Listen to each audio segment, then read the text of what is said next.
নমস্কার দর্শক বন্ধু, আমি জ্যোতিষ সেশন।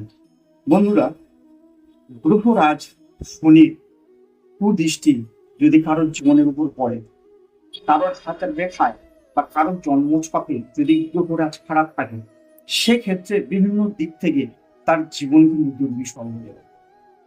বাঁধা বিঘ্ন অশান্তি থেকে শুরু করে অর্থনৈতিক দুর্দশা, ঋণগ্রস্ত হয়ে পড়া, জীবনের সব রকমের সমস্যা এসে তার জীবনে উপস্থিত হয়। তাই সমস্যাগুলো থেকে বাঁচার জন্য আজকে দুর্দান্ত একটি প্রয়োগের কথা বলব, যেটা শনি মহারাজের কুদৃষ্টিকে সুদৃষ্টিতে পরিণত। কি করবেন?